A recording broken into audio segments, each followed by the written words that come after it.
Hello and welcome back to the series Masters of the Chessboard. In this series we're going through the book by Richard Reti, Masters of the Chessboard, looking at each of the games in that book one at a time and Reti's analysis of those games. This is game number 42 and it's the first game of Rudolf Spielmann in the book, and actually this is the only game where we are focusing on Rudolf Spielmann. Now, as usual, Reti offers a bit of an introduction to Rudolf Spielmann. He was born in 1883 in Vienna and was a renowned chess prodigy as a child, and he later grew up to be a well-respected chess master, having quite a lot of success in many tournaments. Now, Reti comments that the older style of play we saw with Morphy and Anderson, often coined the Romantic era, sort of gave way to the newer modern era of chess, where the theories of Steinitz were very prominent, and a lot of players would play according to these theories and were trying to develop these theories as much as possible. However, Spielmann wanted to play more like that of the older masters. And so he did. He tried to play more in line with people like Anderson and Chigorin. However, he also tried to retain some of the theories of Steinitz. Now, Reti comments that Spielmann was one of the last big proponents of the King's Gambit. Spielmann really wanted to not only revive the old Romantic era of chess, but to revive the King's Gambit. And to some extent, he sort of managed to do that in terms of the Vienna Gambit. Now, Reti also comments that Spielmann displayed a lot of imagination and tactical talent, which allowed him to overcome a lot of weaker opponents who would often struggle to keep up with him tactically. And although the Romantic era of chess is over, Reti comments that Spielmann will have a place in honor as the last Romantic. Now, to start this off, we actually see an introduction to the Vienna. So, with the King's Gambit, Reti comments that the Falkbeer counter gambit d5 is almost the refutation to the King's Gambit. And because of this, f4 on move 2 perhaps isn't the best move. We have seen the Falkbeer in one of the earlier Morphy games, and we saw how with the Falkbeer, after you take here and e5, this pawn becomes quite difficult for white to deal with, and the whole idea of the King's Gambit is to essentially gambit this pawn to try and get an open f-file to place your rook on. But after this pawn is sort of in the way of the f-file opening. You can no longer push f3 to try and trade it off. And black's e4 pawn is just going to hinder white's development. So for a long time, the Falkbeer counter gambit was considered the refutation to the King's Gambit. Now, of course, you don't actually have to accept the Falkbeer counter gambit, and so you don't really even have to accept. But that's just one example of playing it. So because of that, f4 sort of lost favour. So due to that, one of the ways to try and get an early f4 push is to try and control this d5 square, to essentially make a d5 pawn break by black a lot harder to achieve. So you can do this by perhaps knight c3, which controls d5, or bishop to c4. Now, if we look at bishop to c4 first, then if we continue with knight f6, so knight f6 attacks the d5 square, so it still allows a potential d5 pawn break. Now, if we see f4, d5 still sort of works, because after e takes d5, e4, we're now basically just in a variation of the Falkbeer counter gambit. And this e4 pawn is going to be difficult for white to deal with, and this same variation can be reached by the Flamberg counter gambit. So it sort of adds the question, why play bishop c4? And because of that, we see knight to c3 going into the Vienna game. And knight to c3 obviously controls d5, but it also does add a defender to e4, so perhaps it's better than bishop to c4. And in general, you want to play your knight before bishop, so it's a bit more of a principled move. Now here, knight f6, still trying to control d5, and now f4. So this is now the Vienna game, and it's almost like the Flamberg gambit, the Vienna gambit almost. Well, this is the Vienna gambit. And now black still continues with d5. However, white is no longer forced to take on d5, because the knight on c3 is defending the e4 pawn still. And we can take on e5 here first instead. Obviously, with the normal king's gambit, taking on e5 is deadly due to queen h4 check, which would pick up a pawn or even the rook.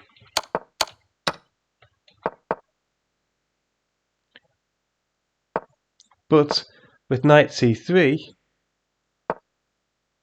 we can take this because queen h4 is no longer a threat. And now after knight takes e4, knight f3 is often played. It's worth noting you can't accept the Vienna gambit. This is, I guess, another thing, a potential improvement to the king's gambit in some way, or downside if you like to have the open f file. Taking on f4 after e5, where's this knight going to go? The queen controls g4 and h5.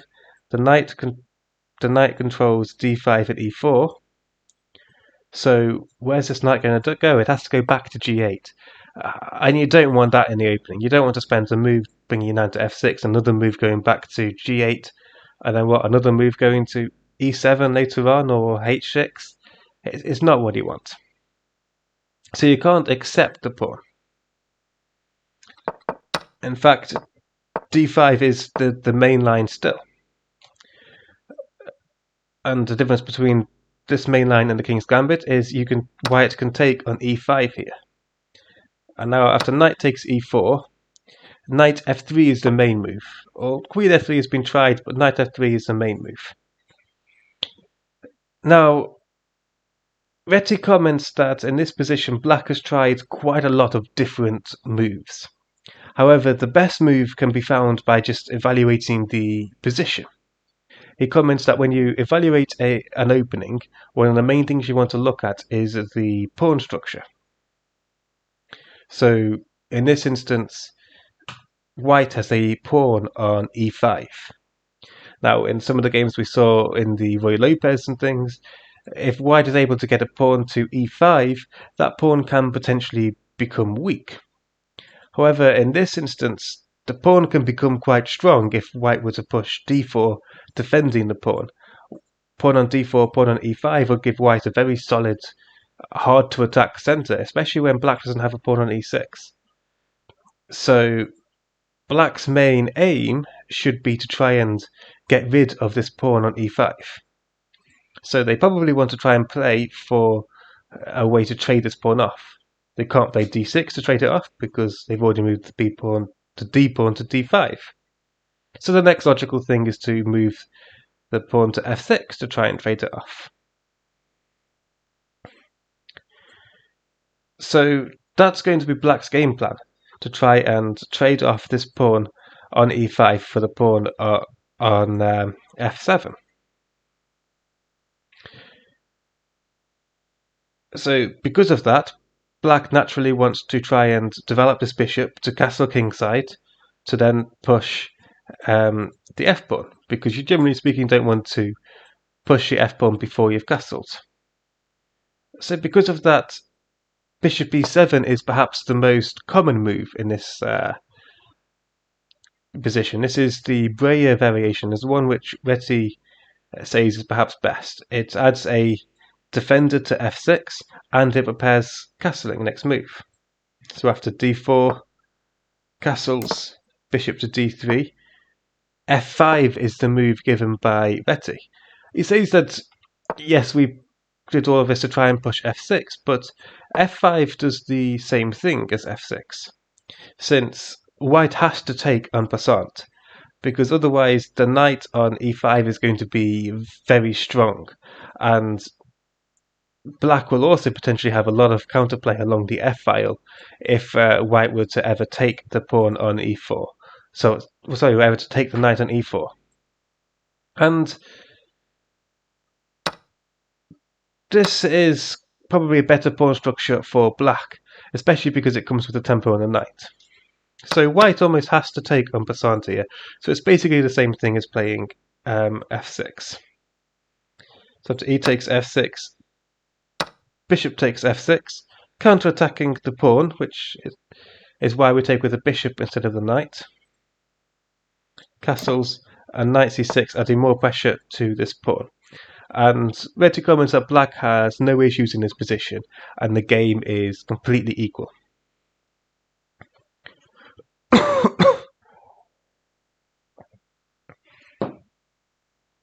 Now in the game we're going to see with Spielmann, Spielmann has the white pieces, and his opponent is Alexander Flamberg, who has the black pieces. And we see the Vienna game, very much the same as we saw just. F takes e5, knight takes e4, knight f3. Now here we said about bishop to e7 being the Breyer variation and the one which Reti most recommends because it prepares a f6 pawn break, and bishop e7 is the most played move according to at least the chess.com opening database. However, here we see bishop to g4, pinning the knight to the queen. It's still a fairly logical move, developing the bishop and potentially allowing a knight to come to d7 to attack this pawn. However, here Spielmann plays queen to e2, and Reti has a lot of praise for this move because it forces black to respond in an unfortunate way almost. So first of all, we're threatening queen to b5 check, which would then pick up this pawn. So queen to b5 check, and somehow black has to defend this pawn and block the check, which they can't do. If they say block with the queen, then if they block with the queen, we can just take on b7. If they block with the knight, we can still take on b7, or we can take on d5. So there's quite a few different threats with this queen to b5. We're also threatening a nice basic thing of knight takes e4, d takes e4, queen takes e4. Also attacking the bishop, and we've just got a dominant center. We have no f pawn, black has no e or d pawns, so the position's quite easily winning for white. And we're also attacking this b7 pawn here. So Reti's very praiseful of this move because it forces black to exchange on c3 because of the potential threats. However, black doesn't do that. Black plays knight to c5 since black didn't really think d4 was much of a threat. However, Spielmann plays d4 anyway. And now after bishop takes f3, queen takes f3, queen to h4 check, hoping to try and pick up this pawn. Spielmann expected queen to f2 in this position. And after queen takes f2, queen takes f2, knight to e6, knight takes d5, c6, knight to f4, and knight takes d4. This is a variation given by Reti, Reti comments that he thinks black is better here. Black is the better endgame, although the computer does prefer white. Obviously, white's pawn structure is worse than black's. However, white does have the bishop pair, and the king is potentially a little bit more active. So the computer prefers white, likely due to this the bishop pair advantage. However, after queen h4 check, we don't see queen f2. Instead, we see g3, essentially sacrificing this d4 pawn. And now we see bishop to e3, sacrificing the e5 pawn. And now castles. And we see how Spielmann was almost playing in the same way as Morphy and Anderson, in that he was sacrificing pawns like he had a dozen. To quote Queen's Gambit, he was sacrificing all of these pawns to try and get a lead in development. And in this position, although black is 2 pawns up, the computer actually evaluates this as plus 3.5 for black. And with castling, white is attacking this d5 pawn. Now here, black defends the pawn with c6, hoping to try and hang on to their material. Except here, Spielmann plays knight takes d5. Now there's actually a really nice move here, which is bishop to b5. It's a very difficult move to see. And the idea is it pins this pawn to the king, so rook takes d5 is perhaps more of a threat, as this knight takes d5 potentially. But also, you can't take on b5, because after bishop takes c5, bishop takes c5, rook h to e1 would pin the queen to the king.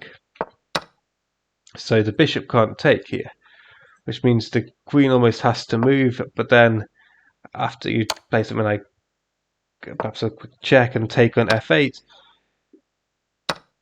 you're a piece up for 2 pawns.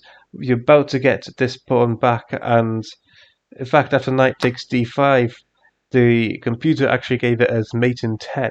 So it's just overwhelmingly winning for white in this position.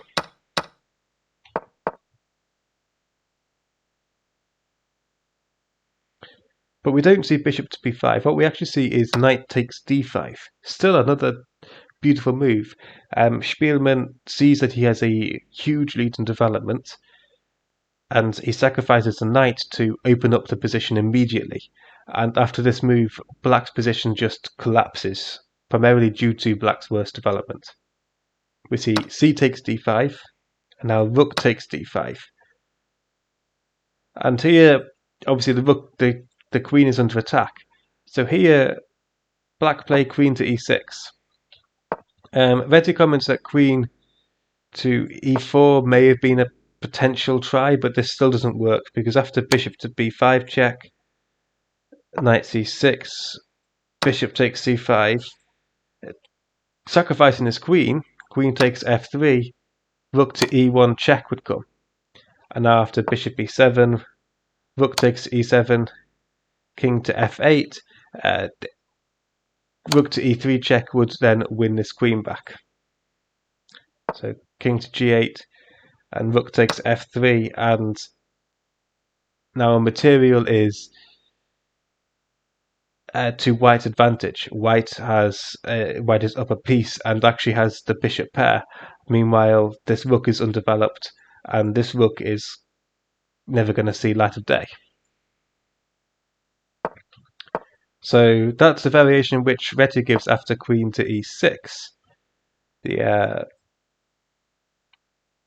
The bishop to b5 check, followed by bishop takes c5, and then a nice little rook e1